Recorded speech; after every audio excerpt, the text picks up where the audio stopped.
ভেতরে চলে যায় আর গিয়ে দেখতে পায় যে বাচ্চাটি অনেক কাছে। আহারে, মেয়েটাকে দেখে যে বড্ড কষ্ট হচ্ছে। এত সুন্দর ফুটফুটে একখানা মেয়ে, অথচ তার কপালখানা এমন মন্দ যে জন্মের পরপরই বাবাটাকে হারিয়ে ফেললো। সত্যি মেয়েটা যে বড্ড অভাগী। যাই, মেয়েটাকে কোলে নেওয়ার মায়ের কোলে দিয়ে আসি। মনে হচ্ছে মেয়েটার বড্ড ক্ষুধা পেয়েছে। এই কথা বলে মহিলাটি বাচ্চাটিকে কোলে তুলে নিয়ে বাইরে বেরিয়ে আসে। এ কি গো, সকাল সকাল এভাবে কোথায় চললে শুনি? আর তাছাড়া তোমার হাতে ওসব কি? এগুলোর মধ্যে কিছু খাবার আর হচ্ছে রামুর ছোট বাচ্চাটার জন্য কিছু জামা কাপড় রয়েছে, এগুলো ওদেরকে দিতে যাচ্ছি গো। না না না, তোমাকে কোথাও যেতে হবে না গো। বাড়িতে আজ অনেক মেহমান আসবে। তুমি কি ভুলে গিয়েছো আজ আমাদের মেয়ের জন্মদিন? কত কাজ করে রয়েছে বলো তো। কোথাও যেতে হবে না তোমাকে। ও, আমি গিয়ে ওদেরকে এটা দিয়ে চলে আসবো, একটু দেরিও করবো না। আর তাছাড়া রামুটার জন্য বড্ড কষ্ট হয়। রামুটা এই অল্প বয়সে এভাবে যে মারা যাবে সেটা কখনোই ভাবতে পারিনি। এখন ওর মেয়ে বউ কিভাবে বাঁচবে। এটাও তো শুনলাম যে রামু তার মেয়েটার মুখখানা পর্যন্ত দেখে যেতে পারেনি। ও, রামু আমার কাছে সব সময় বলতো ওর নাকি ফুটফুটে একটা মেয়ে হবে, আর এটাই বলে বলে যে কি খুশি হতো। অথচ ও কিনা মৃত্যুর আগে নিজের মেয়েটার মুখখানাও দেখে যেতে পারলো না। এসব এখন বাদ দাও।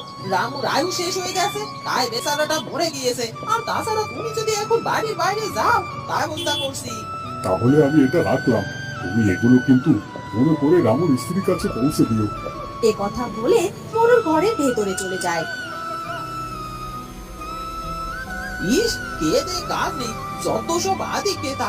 এখন সবকিছু নাকি ওই রামুর বাড়িতে পৌঁছে দিতে হবে। এমনিতেই আজ আমার মেয়ের জন্মদিন, আমার কত কাজ আছে। এসব আজরে কাজের সময় কি আর আছে নাকি? রামুর বউ, রামুর বউ, এখানে এভাবে বসে না থেকে মেয়েটাকে কোলে নাও না। দেখছো না মেয়েটা কিভাবে কাঁদছে? বলি, মেয়েটার কান্নার আওয়াজ কি তোমার কানে পৌঁছচ্ছে না গো? নাও, মেয়েটার বড্ড ক্ষুধা পেয়েছে, ওকে খাবার খাওয়াও। কাঁদবে তো, কাঁদবে তো। ও যে পোড়া কপালি, ও যে অভাগী। আর তাই তো জন্মের পর ওর বাবার মুখখানা পর্যন্ত ও দেখতে পায়নি। রামুর বউ, এমন খানা কথা কিন্তু তুমি আর একটি বাড়ির জন্য বলবে না। এমন সুন্দর একখানা চাঁদের মতো মেয়ের কিনা কপাল পোড়া। খবরদার, খবরদার বউ, এটা বলবে না কিন্তু। আর শোনো, জন্ম থেকে কেউ কোনোদিন পোড়া কপাল নিয়ে জন্মায় না গো। আর তাছাড়া জীবন মৃত্যু হচ্ছে বিধাতার হাতে। আর এসব নিয়ে এত ভেবে তুমি মেয়েটা, আমি কখনো কোনোদিন আমার মেয়েটাকে কোনো কষ্ট পেতে দেব না। দাও, দাও, ওকে আমার কোলে দাও। এভাবে রামুর বউ তার মেয়েকে বুকে আঁকড়ে ধরে তার কষ্ট ভোলার চেষ্টা করে। একদিন সকালে রামুর স্ত্রী তার মেয়েকে কোলে করে মোড়ল গিন্নির কাছে যায়। এ কি রামুর বউ, এই সাত সকালবেলা মেয়েকে কোলে নিয়ে বাড়িতে হাজির হয়েছো যে? কি চাই তোমার? শোনো বাবু, আমার হাতে কিন্তু এখন কোনো পয়সা কড়ি নেই। আমি কিন্তু তোমাকে একখানা পয়সাও দিতে পারবো না। আর যদি চাও একবেলা খাবার খেয়ে বাড়ি থেকে বিদায় হও তো তাড়াতাড়ি। না না বৌদি, আমি এখানে খাবার খাওয়ার জন্য আসিনি, বা কোনো পয়সা নেওয়ার জন্য আসিনি। আসলে আমার পয়সার দরকার ঠিকই, কারণ আমার মেয়েটাকে যে বড় করে তুলতে হবে, তাই আর কি। কিন্তু তার জন্য আমি আপনার কাছে কোনো দান চাইছি না। বুঝলাম, তাহলে কি জন্য এসেছো শুনি বলে ফেলো তো। আমার এখন অনেক কাজ রয়েছে। এমনিতেই আজ কদিন ধরে আমার কাজের মেয়েটা কাজে আসছে না। এবার আসলে ওকে আমি কাজ থেকে বিদায় করব। আমার কাছে ফাঁকি দেওয়ার ফল আমি মেটাবোই মেটাবো। এখন যে আমি বড্ড একা, আমার চারকুলেও যে কেউ নেই যে আমাকে সাহায্য করবে। তাই আপনি যদি আপনার বাড়িতে আমাকে কোনো একটা কাজ দিতেন, তাহলে আমরা দুই মা মেয়ে খেয়ে পড়ে বাঁচতে পারতাম। বাবা বাবা, এ তো ভালোই হলো। রামুর বউকে যদি আমি আমার বাড়ির কাজের স্ত্রী হিসেবে রাখতে পারি, তাহলে ওকে দিয়ে ইচ্ছে মতো কাজ করাতে পারবো। কি হলো কি বৌদি, চুপ করে আছেন যে? দয়া করে আমায় একটা কাজ দিন না। আমি কথা দিচ্ছি আপনার কাছে কোনো ত্রুটি হবে না। ঠিক আছে ঠিক আছে, এই গ্রামের মোড়ল গিন্নি আমি, আর তাই আমার একখানা দায়িত্ব তো রয়েছে। আর তাই তোমাকে আমি কাজ দিতে পারি। তবে একখানা শর্ত আছে, তোমার মেয়েকে কিন্তু তুমি সাথে করে নিয়ে এসে কাজ করতে পারবে না গো। কারণ মেয়েকে যদি সাথে করে নিয়ে আসো, তাহলে কাজ করবে নাকি তোমার মেয়েকে সামলাবে? বৌদি, আমি আমার ওইটুকু দূরের শিশুকে একা একা কোথায় রেখে আসবো বলুন তো? আমার বাড়িতে তো ওকে দেখার মতো কেউই নেই। আর তাছাড়া আমি কথা দিচ্ছি, আমি আগে আপনার কাজ করব, তারপর আমি না হয় আমার মেয়েকে সামলাবো। না না না বাবু, সেটা কিন্তু হবে না। আমি এক কথার মানুষ, আমি যেটা বলেছি সেটা শুনে যদি কাজ করতে পারো তাহলে কাজ করো, না হলে এক্ষুনি বিদায় হও। আর হ্যাঁ, আমার এখানে কাজ করলে কিন্তু আমি তোমাকে দিনে এক বেলা বেশি খাবারও দিতে পারবো না। না না বৌদি, আমি আপনার শর্ত মেনে নিয়েছি। আমার মেয়েকে আমি বাড়িতে রেখে আপনার সব কাজ করে দেব। তাও যে আমার এই কাজটা খুব দরকার। তাহলে ঘুমোলো, আর আমার মেয়েটাকে ঘুম পাড়ালে বেশ খানিকটা সময় ধরে ঘুমায়। আর আমি এই সুযোগে গিয়ে মোড়ল গিন্নির সব কাজ শেষ করে তাড়াতাড়ি বাড়িতে ফিরে আসবো। মা, মারে, তুই আমাকে ক্ষমা করে দিস মা। তুই এতটুকু ছোট্ট একটা বাচ্চা, আর তোকে একা রেখে আমাকে এখন কাজে যেতে হচ্ছে রে মা। তবে কি করব বল মা, তোকে যে বড় করে তুলতে হবে, আর তার জন্য আমাদের যে পয়সা প্রয়োজন মা, আর সেই পয়সা তো আমাকেই উপার্জন করতে হবে। তুই চিন্তা করিস না মা, আমি খুব তাড়াতাড়ি কাজ শেষ করে তোর কাছে চলে আসবো। এ কথা বলে রামুর বউ মোড়লের বাড়ি কাজের জন্য বেরিয়ে পড়ে। বৌদি, আমার সব কাজ আমি সেরে ফেলেছি। এখন এখন বাড়িতে যাচ্ছি।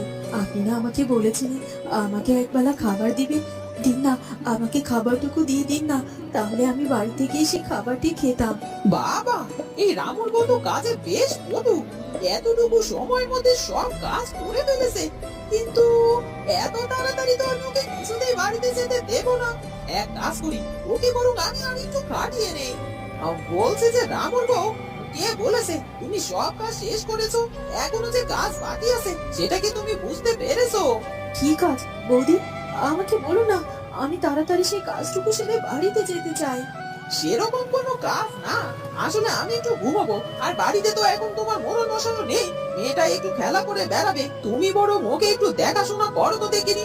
আমার ঘুম ভাগলে তবে তুমি যেও ফোন। ঠিক আছে বৌদি, আমার মেয়েটা ওদিকে বাড়িতে একা একা রেখে এসেছি, আর এখন আমি বাড়ি ফিরতে পারলাম না। ওদিকে হয়তো বা আমার মেয়েটা এতক্ষণে ঘুম থেকে উঠে কান্নাকাটি শুরু করে দিয়েছে, কিন্তু তারপরও আমি বাড়িতে ফিরতে পারছি না। হে বিধাতা, আমি আমার মেয়েটাকে তোমার ভরসায় রেখে এসেছি, তুমি ওকে দেখো বিধাতা। কাক ডাকলে নাকি অমঙ্গল হয়, তাহলে কি সত্যি কোনো অমঙ্গল ঘটতে চলেছে?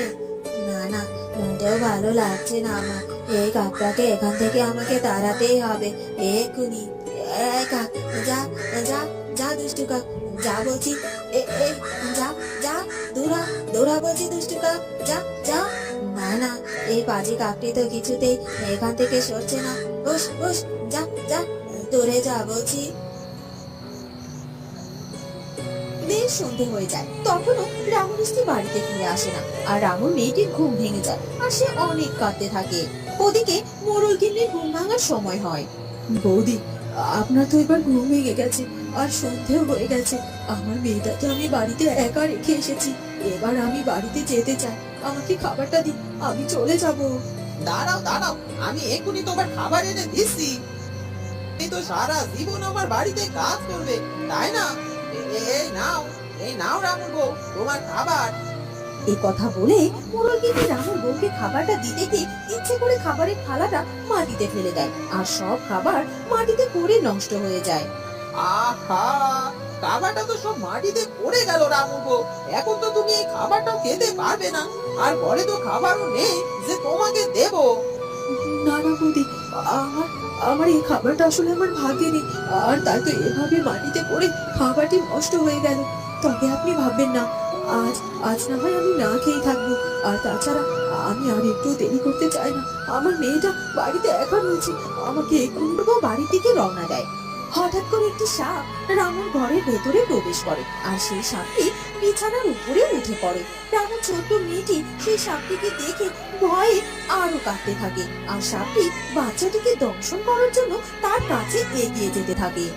তো বন্ধুরা, তাহলে কি রামুর বাচ্চাটি সেই সাপের দংশনে মারা যাবে? সেটা জানবো আমরা জিএম